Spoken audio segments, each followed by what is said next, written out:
Continua a muoversi sotto traccia il mercato dell'Udinese, che partirà ovviamente dalla cessione di Jaca Biola al Leeds United, la quale dovrebbe avere la sua ufficialità all'interno di questa settimana. Un altro giocatore che lascerà il bianconero è senza dubbio Brenner. Continuano gli interessamenti in patria per l'attaccante brasiliano, che nemmeno nella stagione appena conclusa è riuscito a entrare da protagonista nell'Udinese nel calcio europeo, nonostante un inizio promettente.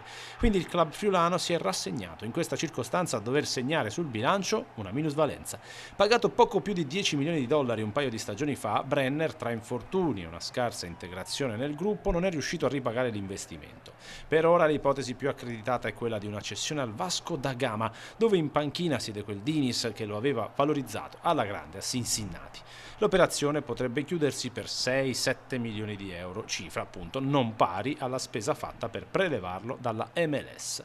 E il club brasiliano vuole tra l'altro che sia in prestito con diritto di riscatto. Insomma, in mezzo a tantissimi colpi con evidente valorizzazione di talento, il 22 brasiliano sarà la canonica eccezione che conferma la regola, anche se con l'ammortamento di 2 anni la minusvalenza non sarà poi così impattante. Intanto si ragiona sulla formula.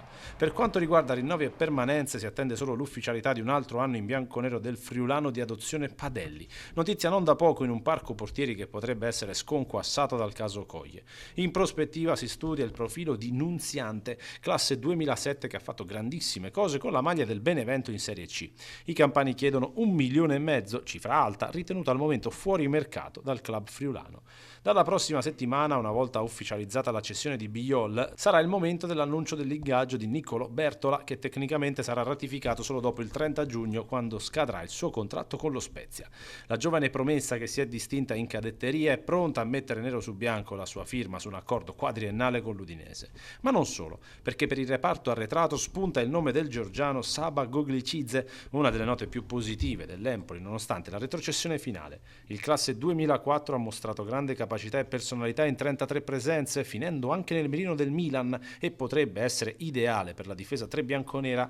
Non finisce qua però la caccia alle giovani leve del futuro. Secondo la stampa scozzese, i friulani sarebbero anche interessati a un astro nascente del calcio britannico, vale a dire Lennon Miller, classe 2006 del Motherwell. Nonostante la giovane età, ha giocato in questa stagione la bellezza di 39 gare tra campionato e coppe, segnando 4 gol e mettendo a referto 8 assist.